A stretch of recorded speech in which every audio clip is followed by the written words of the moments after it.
Welcome to today's American Academy of Ophthalmology webinar, Iris Registry, Streamline Your Quality Reporting and Realize Financial Benefits.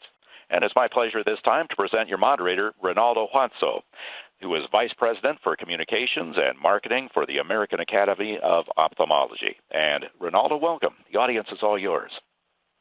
Thank you very much. Hello, everyone, and welcome to the Iris Registry webinar.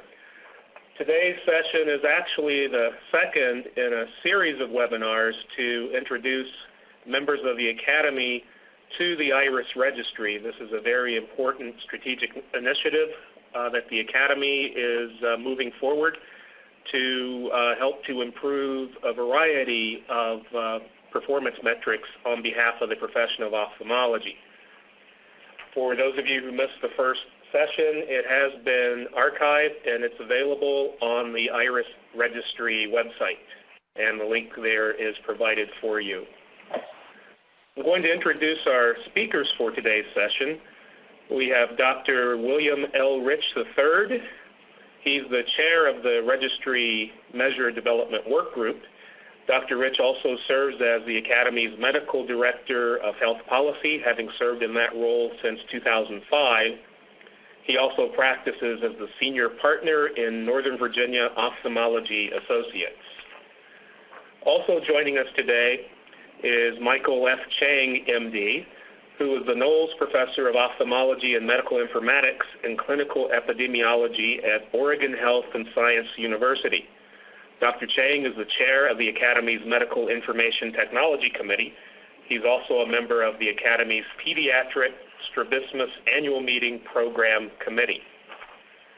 Also joining us is Kelsey A. Lang, MPP, who is the Manager of Quality and Payment Policy for the American Academy of Ophthalmology. The agenda for today's webinar will provide a brief introduction to the Iris Registry. Our speakers will then talk to you about the Iris Registry from a perspective of covering the value-based purchasing overview, looking at regulatory demands including PQRS, meaningful use, and value-based modifier. And then we'll give you a sense of the value of the Iris Registry in that context. They'll also talk a bit about Academy advocacy initiatives and other regulatory issues that are very relevant to the Iris Registry. And then we'll close out by giving you a sense of how you can participate in the Iris Registry, and then our speakers will be available to answer questions that the audience might have. So without further ado, I will turn it over to Dr. Rich. Thank you. I'd like to give you a brief introduction, again, as the initial webinar focused on the quality improvement, but basically it's the nation's first comprehensive eye disease clinical registry. It enables us across the country to use clinical data to improve care delivery and patient outcomes. It helps our practices meet the requirements of the federal physician quality reporting system, streamlining the way to value-based payment bonuses. It uses scientifically valid and HIPAA-compliant methods to collect data from patient records directly from electronic health records.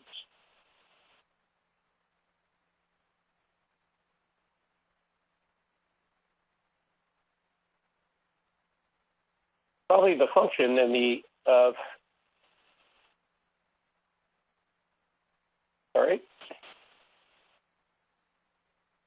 It's best summed up by our EVP, Dr. David Park. Iris Registry will represent a seminal change in how the medical specialty of ophthalmology will improve performance and outcomes while shortening the timeline for the dissemination of important clinical knowledge, research, and the results of drug and device surveillance. The benefits to participating individuals improves your performance. You're able to mine your own clinical data to ensure quality of care. You're able to join other like-minded professionals who are dedicated to improving their performance and to enhance the quality of patient care and their outcomes. With real-time reports, you'll be able to benchmark your outcomes against others in your practice, your subspecialty, your region, or to a national database.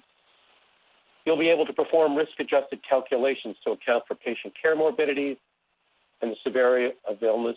And the IRIS registry will be an answer to the pure cost-based evaluation of performance that we are evaluated with today. What are the benefits to the individuals? Well, you can manage your patients at a population level. They're going to be paid differently. Look at a specific group of patients based on the conditions, the risk factors, the demographics, or outcomes. You'll be able to identify trends and track interventions, and you'll be able to answer specific clinical questions. To do that, we have to have measures. What are they and why do we have them? We continuously measure, and reporting these measures helps to ensure that our healthcare system can deliver effective, safe, efficient, patient-centered, equitable, and timely care. Again, as Dr. Park said, we didn't become physicians to become average. We can truly know, and we can't truly know how our performance stacks up against our objective unless we measure that performance and analyze it quantitatively. How can you apply measures to your practice? Use of registry data enables your practices to analyze the processes and procedures and can serve as a source for fact-based decision-making. Because the registry captures data in real time, it helps practices efficiently manage patient care and demonstrate appropriate use of resources.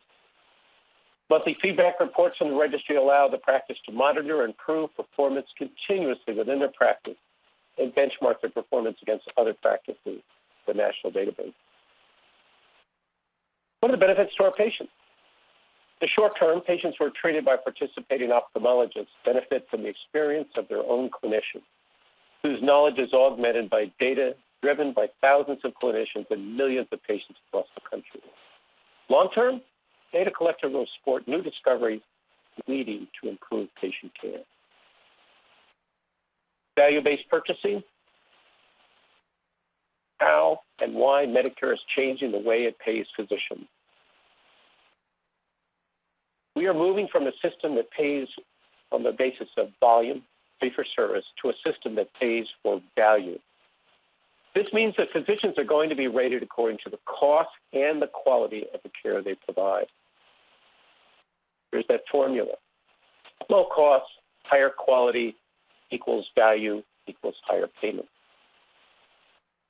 Value-based purchasing is not a new idea. It's a bipartisan approach. In 2006, the Tax Relief and Health Care Act created the Physician Quality Reporting Initiative, formerly PQRI, now PQRS. When things aren't going well in the government, we tend to change the name. In 2008, Medicare Improvements for Patients and Providers Act created the e-prescribing incentive program.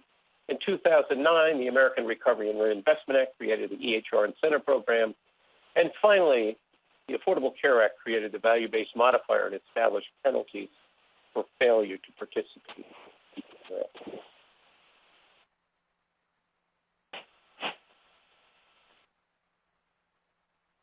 Value-based purchasing, the goal of value-based purchasing is to change your behavior. We started off with a carrot and stick approach, and there are a few carrots left and many sticks to come. If you look at this busy slide, you can basically see that in PQRS, we started out with some bonuses, 2%, and then the bonuses fell. And it's pretty illustrative of what's happened after that. If you look at 2015 tends to be a seminal year.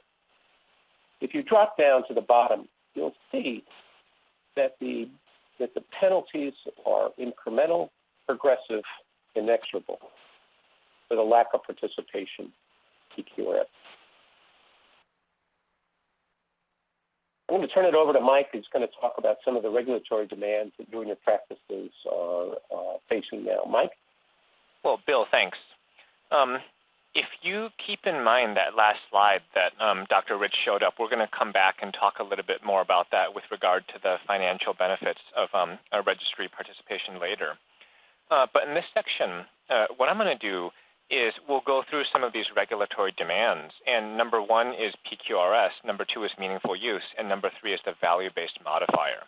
So I'll talk about the first two, and then Kelsey Lang will talk about number three, value-based modifier. So with regard to PQRS, I think most of the people here know that PQRS requires that physicians report on quality measures to CMS. And right now there are three ways to report PQRS. Number one is claims, so Medicare Part B claims. Number two is reporting through a qualified PQRS registry, and the IRIS registry is a qualified PQRS registry. And number three is reporting to CMS through a qualified electronic health record system. So the rule here is that physicians report a total of three of these PQRS measures correctly for 50% to 80% of their patients, depending on the method selected. And our statistics now suggest that about 46% of ophthalmologists are currently participating in PQRS. And that's one of the highest among any within any specialty group of physicians. So the PQRS measures, right now, this is 11 measures that are potentially relevant, potentially most relevant to ophthalmologists. So very quickly, there are things like for open-angle glaucoma, did you evaluate the optic nerve? For AMD, was there a dilated macular exam done? For diabetic retinopathy, was there documentation of the presence or absence of macular edema?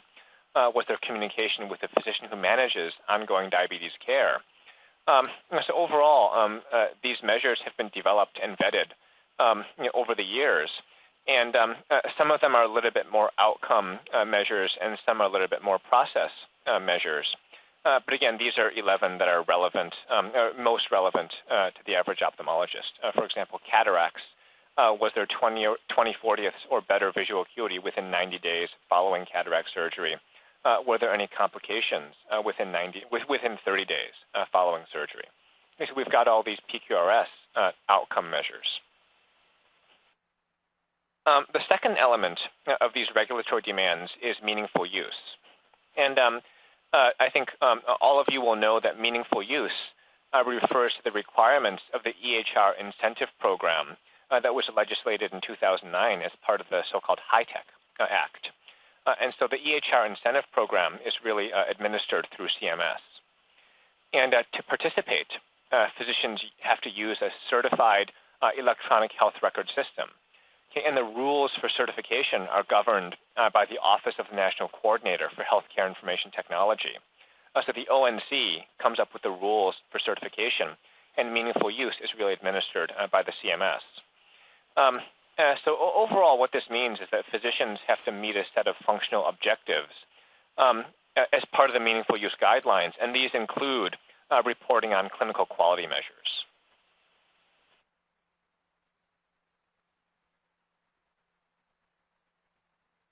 Now, as far as the meaningful use rules, meaningful use benchmarks are defined by CMS in multiple stages. So there's stage 1, stage 2, and stage 3. And stage 1, we needed to meet in 2011, stage 2, 2014, and stage 3 in the future. And the point of this is that the stages get progressively more complicated and more advanced over time. So the intent of stage 1 was to focus on data capture and data sharing. In other words, get that repository of data that we're collecting electronically instead of on paper. Stage 2 is now, which we're moving to in 2014, meant to focus on more advanced clinical processes. There's more of an emphasis on data exchange and data sharing in stage 2, for example. And again, stage 3 in the future is going to improve. It's going to focus more on improved clinical outcomes. Okay, so the point of this slide is that the definition of meaningful use gets progressively more complicated over time. So in terms of specifics, stage 1 and stage 2 guidelines benchmarks have been published already. And in stage 1, there were 13 core functional objectives that everybody had to meet, regardless of specialty. And there were 10 menu set objectives. And the idea is that these are functional objectives and that you have to meet 5 out of the 10. And there were 6 to 9 clinical quality measures. Okay, and for stage 2, 2014, this is moving towards 17 core functional objectives. And again, these are ones that everybody has to meet. And there are 6 menu set objectives, again, functional objectives, and you have to choose 3 out of the 6 to meet. And instead of 6 to 9 clinical quality measures, there are 9 clinical quality measures. Okay, now stage 3 is to be determined. So at this point, I'm going to turn this over to Kelsey Lang, who will talk about the value-based modifier. Thanks, Dr. Chang. The value-based modifier is the newest of Medicare's value-based purchasing programs. As Dr. Rich mentioned, it was created by the Affordable Care Act and requires CMS to adjust physician payments based on quality and resource use. CMS is required to phase in the program between 2015 and 2017, and this process has already begun. In 2015, CMS will apply the value-based modifier to groups of 100 or more eligible professionals based on their 2013 PQRS participation. CMS has also proposed to apply the modifier to groups of 10 or more in 2016, which would mean that over half of U.S. physicians would be subject to the modifier. By 2017, they are required that all physicians will be paid according to their value-based modifier. The modifier is primarily based on PQRS participation. So if you do not participate in PQRS at all, you will fall in the box to the right of this chart and are guaranteed a negative payment adjustment. This would be in addition to the penalty for failing to participate in PQRS. If your group does participate in PQRS, you'll fall in the box to the left of the screen, and CMS will then use the data that you reported for PQRS, as well as cost data derived from your Medicare claims to tier your group. Groups with a higher quality and lower cost would receive an incentive payment. Groups with lower quality and higher cost would see a negative payment adjustment, and groups that are average on both would not see their payments affected either positively or negatively. This slide shows the elements of a value-based modifier score. PQRS measure scores for the group are standardized and aggregated with data on hospital readmissions and some other claims-based quality indicators to form what CMS calls a quality composite score. And then the total cost of care for all of the group's patients are standardized and aggregated to form a cost composite score. And I put this up here primarily to show that right now many ophthalmology groups won't have a lot of data going into this score. Patients are only attributable to a group for the claims-based quality measures and the cost measures if the group provides a plurality of the E&M services that are received by that patient. And groups are only scored on a measure if they have at least 20 eligible patients that are attributed to the group. CMS's solution to this problem will be to rate most single specialty groups as average cost. So at best, these groups will see no adjustment, but if they are shown to be low quality, they could receive a negative adjustment. The quality tiering aspect of this is currently optional, but it will be mandatory once the modifier is fully implemented in 2017. On this slide, you can see how positive and negative payment adjustments are allocated. One way to think of this is CMS playing the role of Robin Hood. CMS applies a payment reduction to physician groups who do not report any measures and those that are poor performers. And from that pot of money, CMS will then give incentives to the high performers. Currently, the maximum penalty is 1%, but CMS does have the flexibility to change the penalties on an annual basis. Now I'm going to turn the presentation back to Dr. Chang, who will explain how participating in IRIS can alleviate some of these regulatory demands. Kelsey, thanks again. This next set of slides, we're really going to focus on 3 aspects of the value of the IRIS registry. And part 1 is going to be professional improvement. And Bill had already talked about this a little bit. We'll pick that up a little bit more. Part 2 is going to be reducing regulatory burdens. And part 3 is going to be financial incentives. So in terms of quality improvement, Dr. Rich has already talked about this, but we thought this was an interesting quote from Deming, which is basically that when people and organizations focus primarily on quality, quality tends to improve and costs fall over time. Yet when people and organizations focus primarily on costs, costs tend to rise and quality declines over time. Okay, so again, focus on improving quality through the registry. So at the end of the day, it's really all about trying to use this as a mechanism to deliver better care. And so I think that one of the things that Bill Rich had mentioned earlier was that we think of the registry as really a way to shift from we're all used to thinking about our patients one person at a time. Well, here's a tool that gives us the opportunity to look at our patients as populations and eventually to look at multiple groups of patients around the country, either regionally or on a national level. So really remarkable potential, out of this in terms of quality improvement as a benefit to the entire profession of ophthalmology. Now, in terms of benefits to, I want to go back to this slide. One of the other benefits is really infrastructure for subspecialty registries. There's been interest in terms of things like cataract registries, glaucoma registries, both for devices and drugs, AMD, diabetic retinopathy, corneal grafts. And one of the things that we've learned on the AAO side is that there's a lot of infrastructure and time that's required to build out a registry.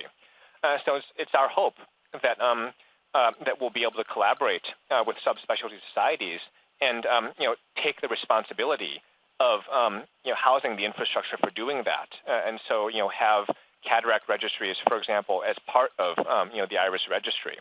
Now, along those lines, one of the things that IRIS registry does is really provides more professional control. It's pretty clear that the U.S. government and industry are moving in the direction of registries, and there's been a few specialty societies, and ACC, the American College of Cardiology, and the Society for Thoracic Surgeons, STS, are really the biggest ones that have done this. And so I think it's fair to say that the American Academy of Ophthalmology is really at the leading edge of doing this. And in fact, we're using the same vendor as the ACC is using to build and to manage the registry. So we've talked about this slide, benefits to participating individuals. Really, again, moving from thinking about patients as individual people to more populations of patients. So going from an individual level to a public health type level. And in terms of regulatory compliance benefits, with regard to PQRS, the IRIS registry can report on your behalf to satisfy the requirements of PQRS. Okay, with regard to the meaningful use clinical quality measures, same thing. IRIS registry can take care of that reporting burden. And in terms of, again, meaningful use, in stage 2, there's a menu set item that's a functional objective saying whether you report to a specialized registry. And participating in the IRIS registry satisfies the meaningful use stage 2 menu set item in that regard.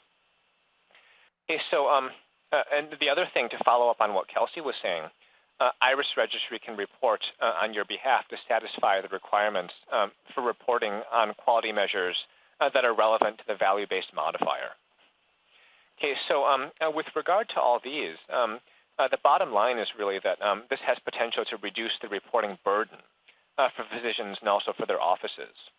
One thing that we hear a lot is that the rules for things like PQRS and meaningful use are changing all the time, and it's tough to keep track of everything. So the benefit here is that the Academy will update IRIS registry as needed, and keep people informed of any necessary clinical changes. So in that sense, the IRIS registry really submits the data required to meet these new criteria as they change over time, with no extra work that's required on the part of individual physicians or their practices. Okay, so this slide, really summarizes in pictures what we talked about on the previous slide in words, which is really that you've got data that's in individual EHR systems. It gets extracted and uploaded to the IRIS registry, and this really becomes a mechanism for satisfying multiple regulatory requirements through this one single entity, the IRIS registry. So we've got individual performance improvement dashboards, all the quality improvement type issues that Dr. Rich talked about before. And then you've got PQRS, meaningful use quality measure reporting, meaningful use stage 2, a menu set item, which is do you report to a registry? And then we've got quality measures relevant to the value-based modifier. So the point here is that it becomes all centralized. And this slide follows up on a slide that Bill put up earlier with regard to financial benefits. Okay, this issue of earning incentives and also avoiding penalties. So you've got the penalties over here and the incentives earlier on. So somewhere between 0.5% incentives and 6 to 7% of financial penalties. If we translate that to dollar values, the impact per physician, assuming $300,000 per year of Medicare revenue, these are the numbers from the previous slide. Okay, so $1,500 per year up to $18,000 to $21,000 of penalties in 2018. Okay, so again, financial benefit per physician. And this slide takes the previous slide and basically multiplies it by 4. So you've got a 4-physician practice. What are those equivalent numbers? Okay, so again, financial benefits of IRIS Registry. So this slide kind of summarizes this section, which is basically number 1. IRIS Registry reduces regulatory burdens for your practice. We do feel that it has clear financial benefits for practicing ophthalmologists. And one point to emphasize out of all this is that you as the individual physician in practice own your individual data. So the IRIS Registry does not submit data to CMS unless it's authorized to do so by you. Okay, so that's my last slide. I'm going to turn this back to Kelsey, who's going to talk about Academy advocacy issues. Thanks, Dr. Chang. I'm going to highlight some of the policies that the Academy's DC office has been working on to further increase the value of the IRIS Registry. The first is a provision of the American Taxpayer Relief Act that was enacted in January of this year. This new policy requires CMS to establish a pathway for physicians who participate in what they're calling a qualified clinical data registry to receive credit for PQRS. And it is significant for ophthalmology because it would allow ophthalmic subspecialists who do not currently have measures in the PQRS program, but who participate in IRIS to satisfy the PQRS requirements and avoid penalties. It also means that we will have better measures for ophthalmology in the value-based modifier in the long term. And the Academy is currently working with CMS to implement this law for the 2014 PQRS reporting year. The second area where we are focusing a great deal of advocacy is to provide additional relief from meaningful use. As CMS crafted the requirements for stages 1 and 2 of meaningful use, the Academy has advocated for exclusions and substitute measures that would allow ophthalmologists to continue to participate in the program and earn the incentive payments. However, CMS has been reluctant to include specialty-specific metrics in the meaningful use program. They prefer instead to continue with a one-size-fits-all approach with exclusions for measures that don't apply to a physician's scope of practice.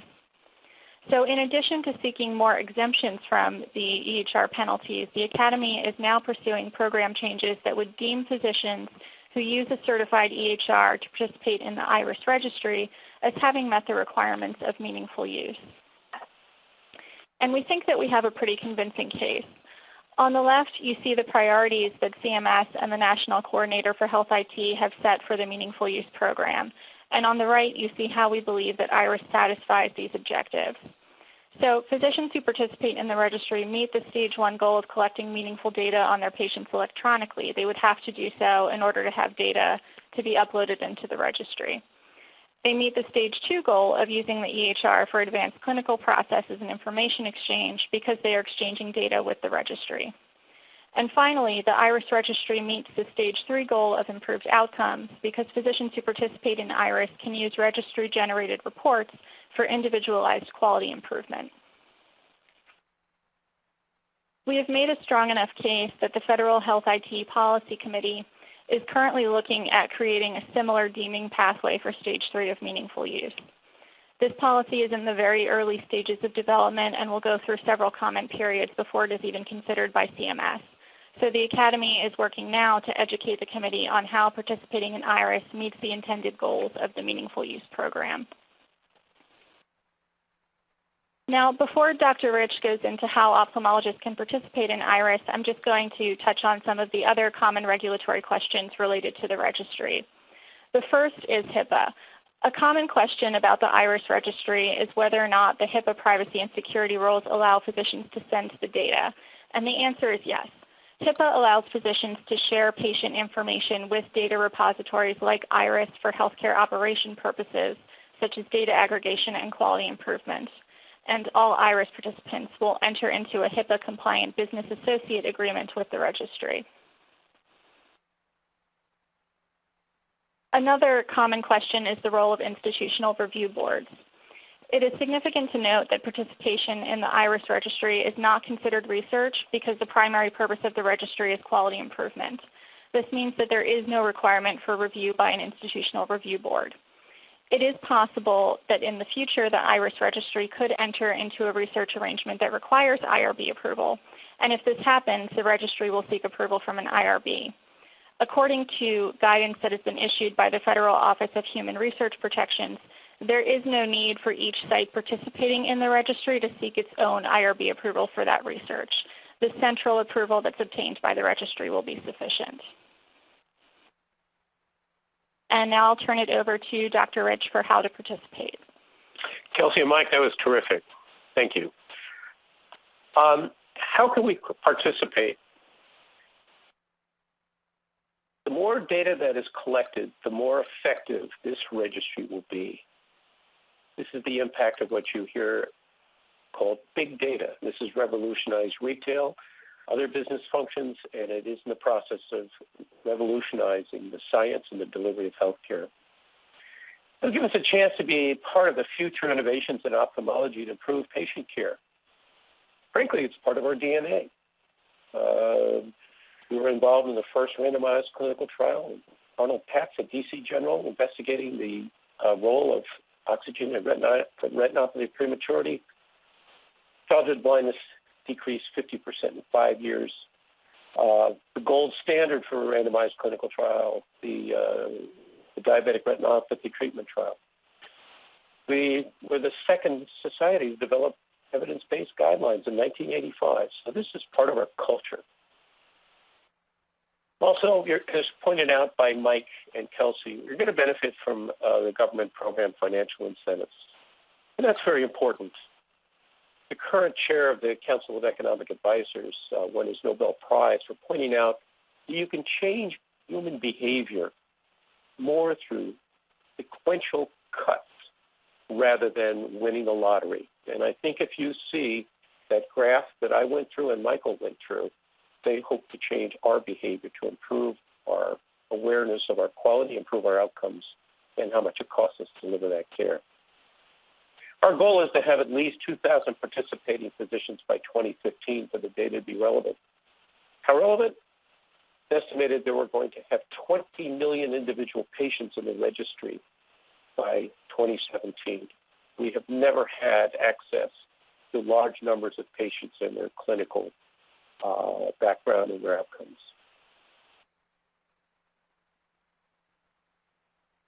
More data that was collected, the more effective it will be.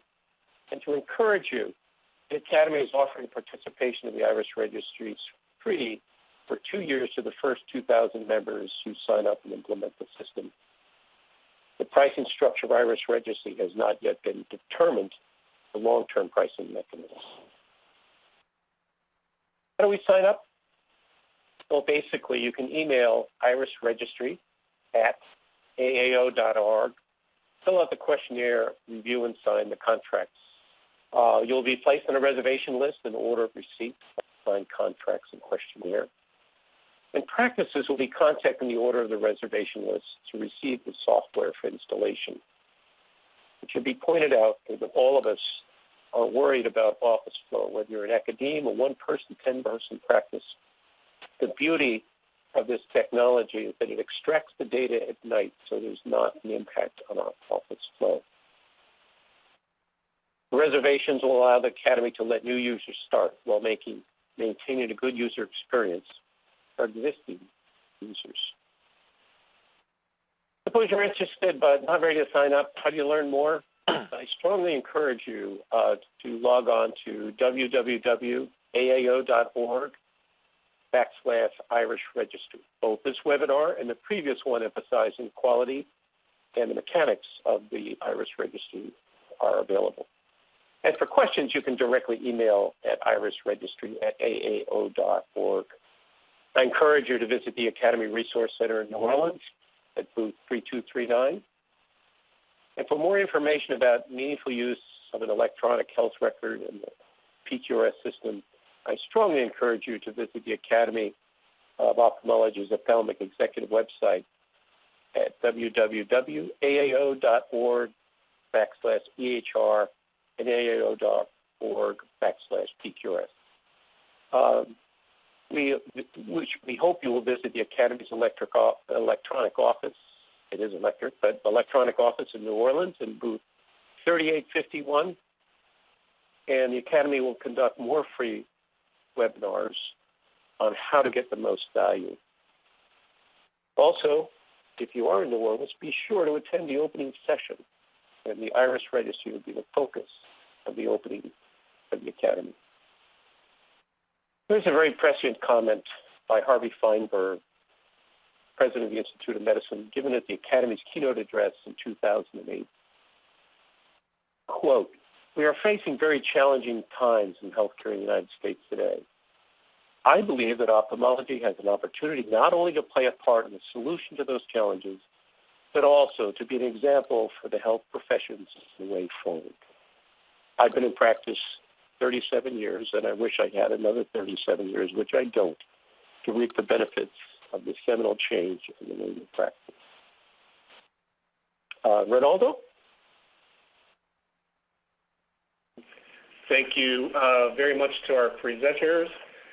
We're going to open it up to questions and answers, and just a reminder to folks attending or participating in the webinar, we do have a chat function for you to enter any questions that you might have, and our presenters will be happy to answer those. We have a couple of questions in queue right now. The first one is related to low vision. Could our panel describe any applicability of the IRIS Registry for a low vision practice? Well, I think we can all address this. There are no measures specifically for low vision, but Kelsey, you may want to comment on the ability of ophthalmologists who don't have specific measures to meet PQRS. Sure. So this relates to the new option that was created for PQRS through the legislation that passed earlier this year, which would allow you to participate in the program even if you don't have measures specifically within the PQRS program. And when the IRIS Registry officially launches in 2014, there will be some built-in measures that all specialties are able to receive data on in their feedback reports that would be applicable.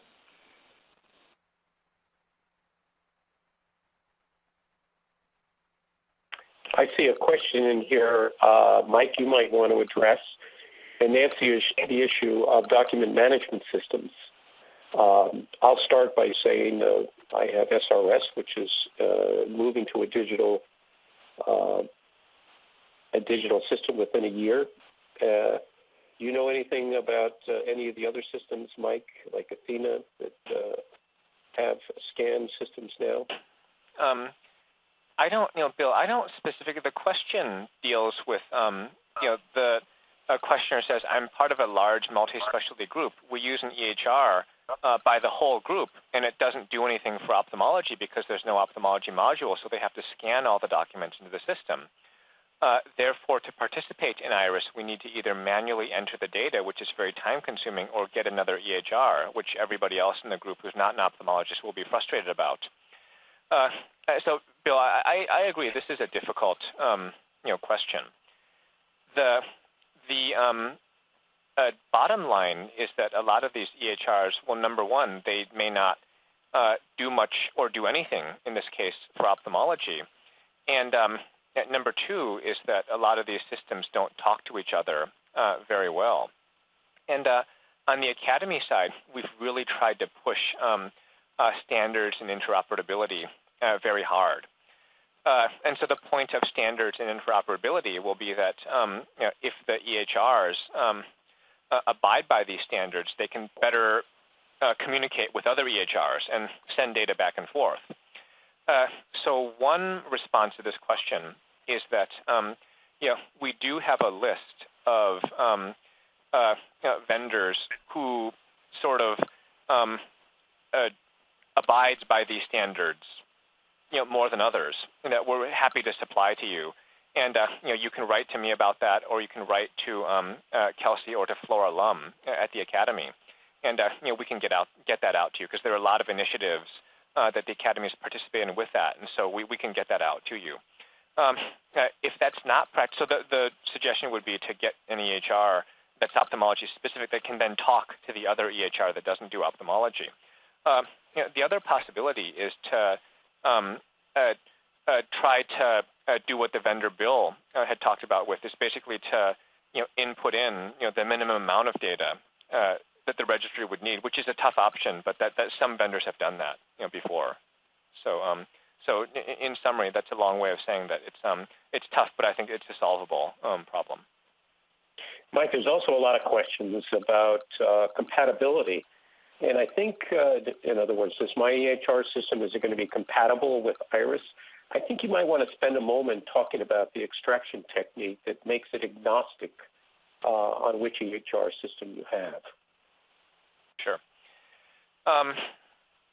The way that the registry works is that people enter data into their EHRs, and the registry vendor works with the individual EHR vendors together with some individual practices, starting with the most popular EHRs, and figures out essentially where those EHRs are storing what data elements that are relevant, for registry quality measures, the things that Bill talked about.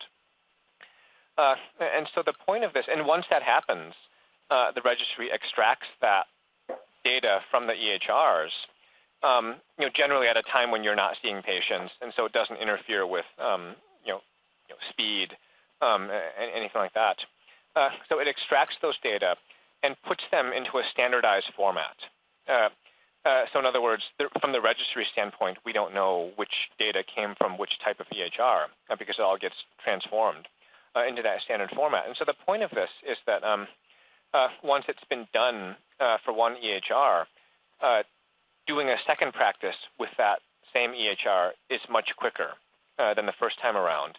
But the vendor is actually quite experienced, and they've done this a lot in the cardiology domain in mapping new EHRs, just that they haven't done before too. So really, the summary of this is that we have a list through the Academy that Kelsey or Bill or I can get out to you of vendors that this has been done for before, and ones that are lined up, and so you can see sort of where yours falls within that list. I think, and I'll throw this back to Kelsey too, but I think in general, the vendors have been very cooperative. Why? Because they know that their ability to interface, whether it's cloud-based or traditional EHR with server, enhances the sales appeal of their own EHR systems. So we're actually been pleasantly surprised about their ability to work, their willingness to work with IRIS. As a matter of fact, one of the largest vendors has said they're going to proactively install the little piece of software to extract the data in all their systems moving forward. So I think that you're going to find, we've only found one small system, I think, with probably one solo practitioner in Connecticut, God bless her, who's categorically refused to participate. So I'm sure their sales in Connecticut are going to rocket once the word gets out. So, Dr. Rich, that's actually a great segue. You've talked a bit, you and Dr. Chang, about the reception that you're getting from EHR companies. There's a question wanting to get an indication of what has the interest level been with ophthalmologists within the Academy thus far. Kelsey, do you have the final numbers of people that have contacted us to contract? I think it's approaching 1,000, isn't it? I can pull that up in just a second if you'd like to take one other question first. Sure.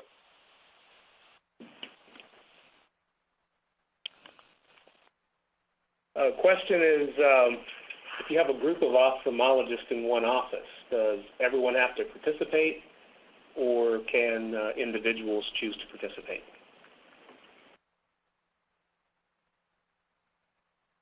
Could you repeat the question? Sure. If you have a group of ophthalmologists in one practice, does everyone have to participate? Can part-timers or perhaps those who don't do major surgery also participate? I'm not sure why they wouldn't, but I do believe that each individual, the penalties are based upon the individual participation. In my group, we have pediatric ophthalmologists, a wide number of subspecialties, including optometrists, who are participating. Mike, do you have any comments on that? No, Bill. I would basically say the same response that you gave. That the registry pricing scheme or sign-up scheme, if you will, is at the individual physician level, not at the practice level. So it's possible to have some people in a practice sign up, but others not sign up.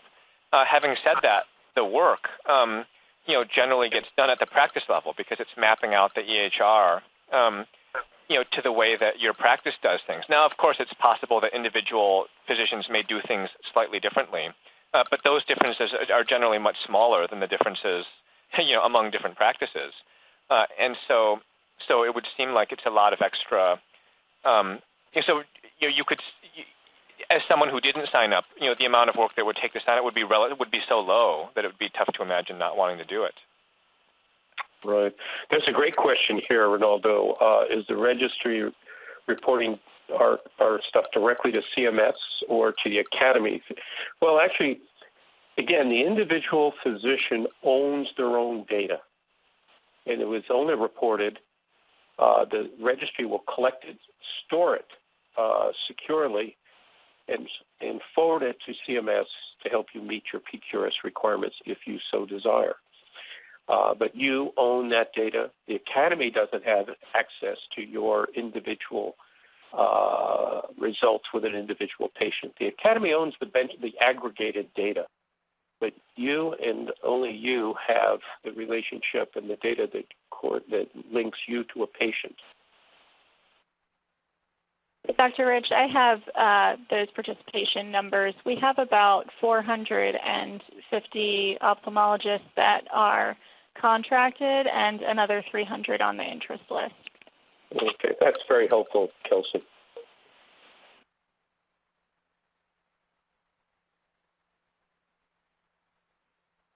There's another question here about reporting without an EHR. There is an option. For instance, if a practice wanted to participate just in the surgical registry for corneal grafts or cataract, there is a web-based portal that you can participate with. However, to input the data is laborious, but we do provide that option within IRIS.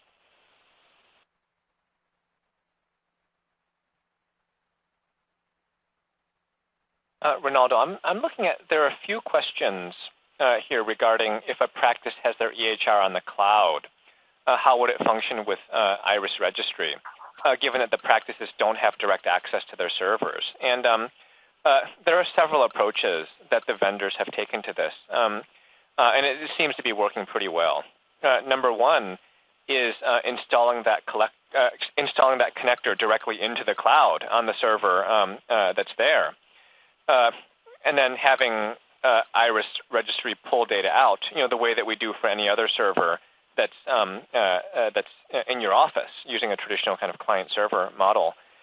The other thing that some of the sites or EHRs have started to do is have the EHR vendors work to push data out using standard data transmission formats that actually the Academy has helped to try to define. So there are several approaches to that problem, but it would be a question of getting the vendor on board and working with the registry vendor.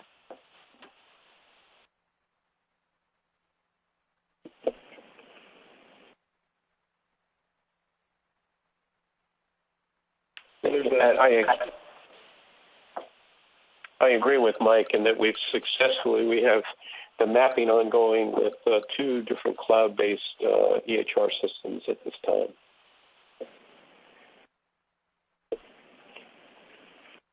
There's a question related to PQRS reporting, and the individual is asking whether or not a participant in the IRIS registry would still have the ability to choose which particular 3 PQRI reporting items they would report on. Kelsey, that sounds right up your alley. Yes, you would still be able to choose your 3 measures. Alternatively, if you were hoping to get credit for both the PQRS requirement and the meaningful use clinical quality measure requirement, you would report on the meaningful use measures and get credit for both. We also have a question regarding the cost of participation for the IRIS registry once there are 2,000 members signed up. Dr. Rich, would you care to comment on that? Well, we haven't come up with a figure yet, but it's going to be quite reasonable. And it will be no more than a few $100s, but again, I can't state an absolute number. The value of this and the dedication of the Academy to making this work is the biggest initiative we've ever undertaken in our 100-plus year history. We want to make sure that as many members as possible can participate. But to be completely honest, our business plan has not been formulated, but it will be quite modest, especially when one compares it to the financial benefits of the participation. Ronaldo, do you have any other comments on that? No, I think you've explained it very well, and of course, we are encouraging everyone to sign up. The benefit of that 2 years at no cost certainly is something that we feel will drive participation in the registry and will help to get it to a point where it is able to produce a very significant number of patient records. Again, if you look historically at our dedication to quality and improving our outcomes, dating all the way back to Arnold Patz, our initial response has been overwhelming this early in the game, and it far surpasses anything that ACC has done in the first couple of years. So we're pleasantly surprised, but those of us that know the long history of our involvement are really not that surprised, and I think the long term, it's again, the benefits aren't just to the financial and not just some nefarious or nebulous quality improvement, but it really is going to affect how we treat patients. It's going to engender new science. It's a hackneyed term today, but it will be a game changer. So there's a question from the audience. Could you provide a little more detail regarding benchmarks and reporting? Mike, you want to start that? Sure, Bill. The way that this is working in practice is that the benchmarks or the measures that we're starting with, we wanted to start with the things that are out there already. And what does that mean? Number one, PQRS. And number two, things like the American Board of Ophthalmology's practice improvement modules. In other words, things that the average practicing ophthalmologist is likely to be able to, is likely to need to do anyway. And so we've actually worked pretty closely, really closely with the ABO to try to get electronic type versions of the so-called PIMS, practice improvement modules that all of us need to do for recertification that are going to be essentially compatible with IRIS Registry. So moving beyond that, beyond those sort of measures and benchmarks, there's a committee of people who are basically considered sort of experts and so-called thought leaders in different subspecialties, cataract, other anterior segment, retina, and so on, and have worked with them and also with the subspecialty societies to try to come up with individual subspecialty-specific quality measures that are really felt to be important and clinically relevant, and really benchmarks for what would be considered good care. And so that's really where we're trying to start with in terms of what the data are that are populating the registry. And obviously, over time, our hope is that that's going to grow into more data elements, subspecialty-specific registries, if you will. And so, but this is where we're starting out. And actually, we have a terrific early example of this, Ronaldo. We looked at the data from one of the first large groups, and one of the outcomes measures for cataract surgeries return to the OR within 30 days. That's usually something that went wrong. They dropped a nucleus, endophthalmitis, whatever. And it came back, the national standard is 4%. And the first group all of a sudden saw that their rate was 8%. So that large group was able to look at to see that, wow, something is going on within my group. And frankly, as a senior partner in a group of 10, I have no idea the results that my partners get. So there's a powerful initial example of how a benchmark can actually feed back directly to a group and an individual to maybe bring attention to where they can do better. Thank you very much.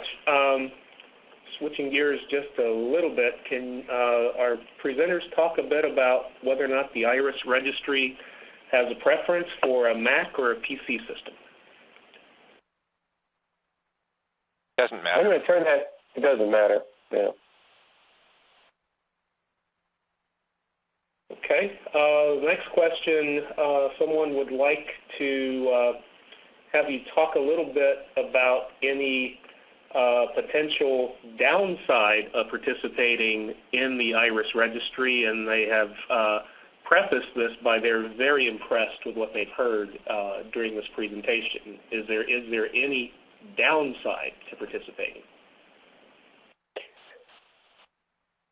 It takes, I don't know of any downside, but in the practices that we've been able to map so far, it takes a dedicated staffer, a tech, or an office manager, and it's nice to have a physician champion who's going to help this.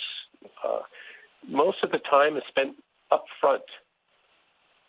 Usually when we put the piece of software in your EHR, we pull out all the things we want to measure for diabetes, macular degeneration, cataract. The first shot, we can get 85% of those data elements extracted. And then there's an iterative process that occurs over a couple of weeks, maybe with a phone call. It's usually handled just remotely via email. Where in your EHR are these things? So that's a process done by a tech, usually in the practice. So up front, there's some development time by staff. Once it's operational, the whole design of this is to make it seamless so it does not affect practice flow. Michael Chang has shown that, I believe Mike has shown that at the University of Oregon Health Science Center, that ophthalmologists are the most productive physicians, except for the people in the INR clinic. So I do not foresee any long-term impact on workflow, and that's why we've waited for the software to be there so that we could achieve a registry without doing a lot of inputting into a web-based portal. Could you talk a bit about data security, making sure that that information remains anonymous?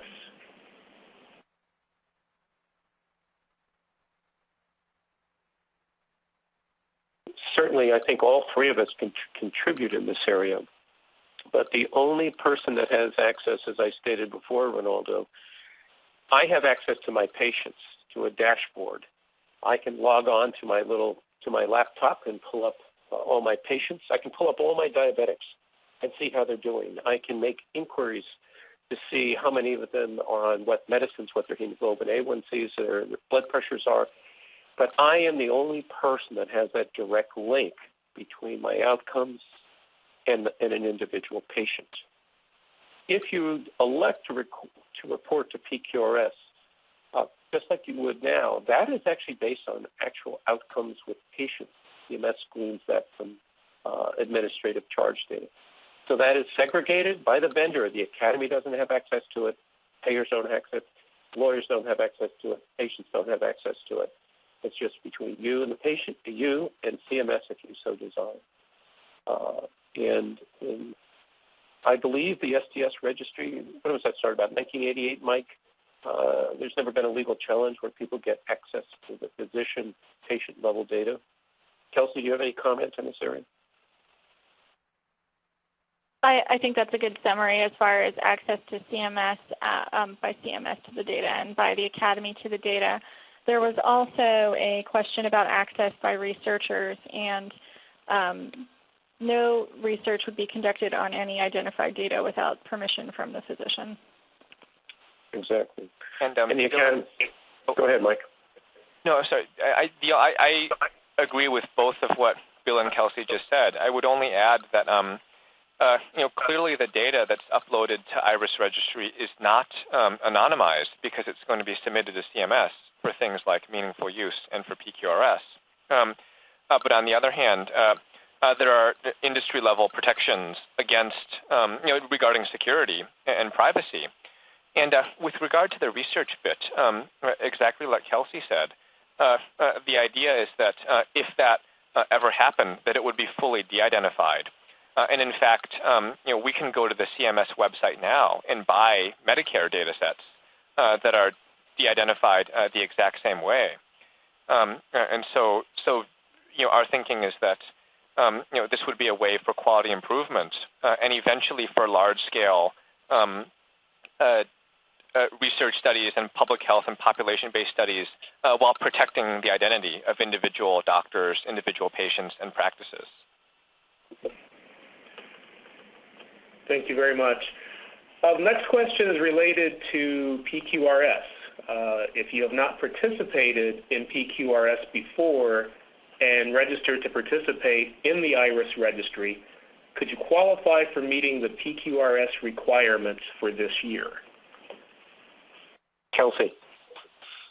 So the IRIS registry is a qualified PQRS registry for the 2013 reporting year. However, we are only submitting PQRS for participating physicians on a pilot basis in 2013.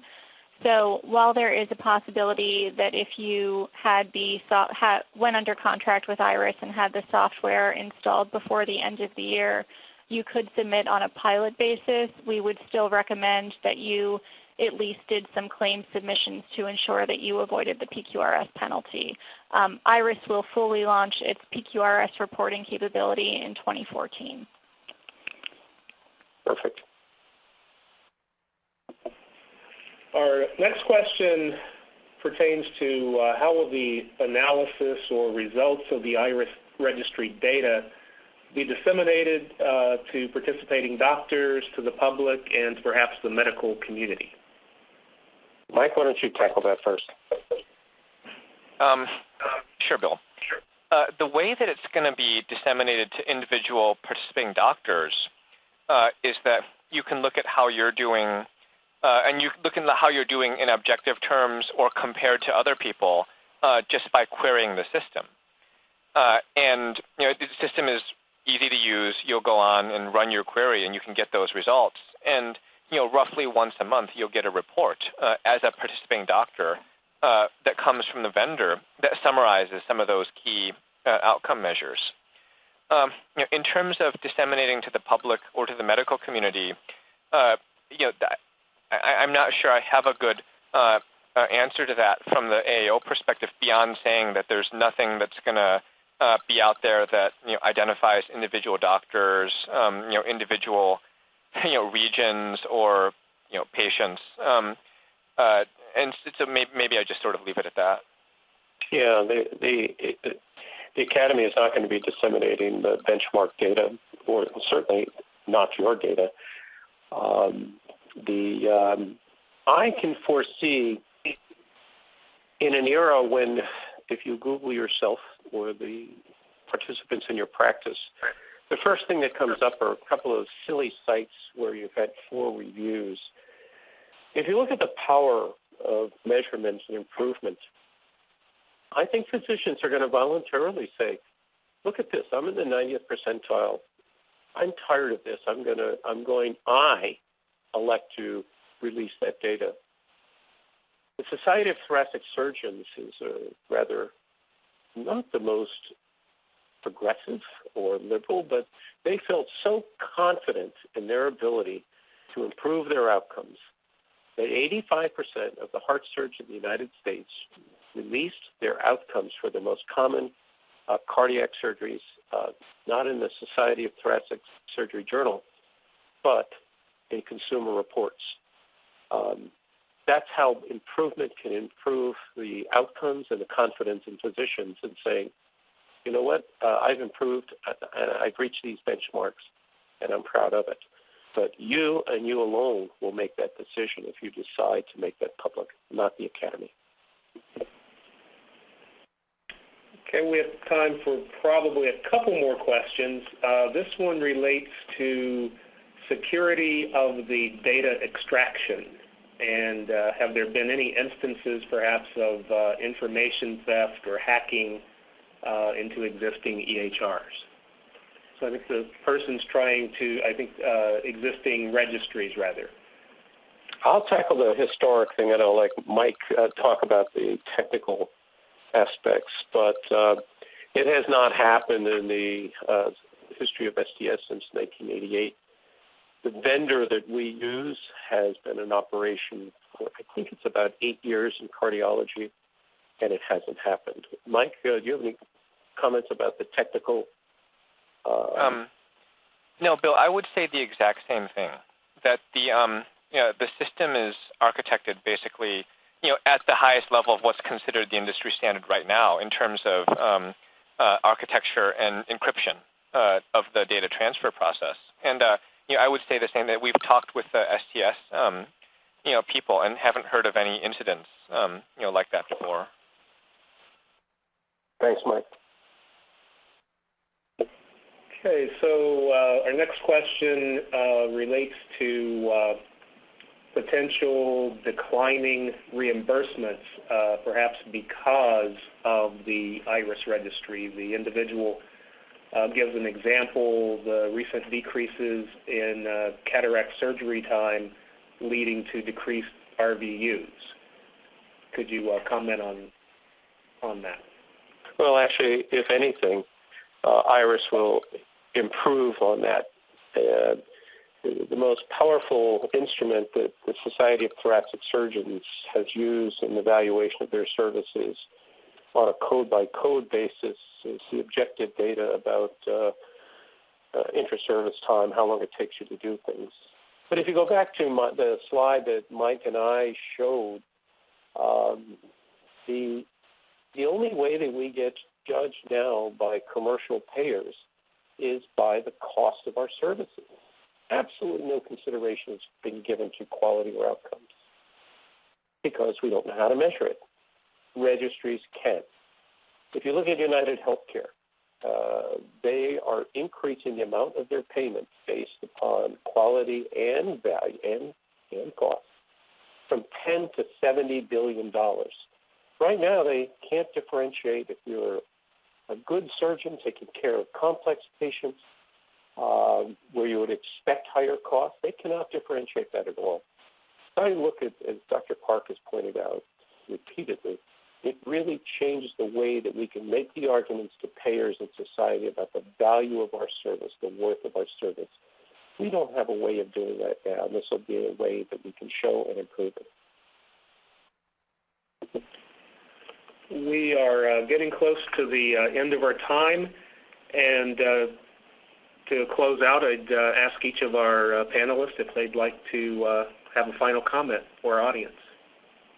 Mike, why don't you start off? No, sure. Well, Ronaldo and Tim, thank you very much for organizing this. I think I'll be brief, which is basically that my take on all this is that information technology has really dramatically changed almost every aspect of the world that we live in during the past 20 to 30 years. And I think what we're seeing with IRIS Registry is basically applying some of those same technologies and those same changes into the ophthalmology field. And so in a lot of cases, for the things that Bill and Kelsey and I have talked about, I think it's pretty obvious what the potential benefits are. But I think that there are benefits out there in the long term that we can't even envision right now. And that's one of the things that, in my opinion, makes this project so exciting for all of us.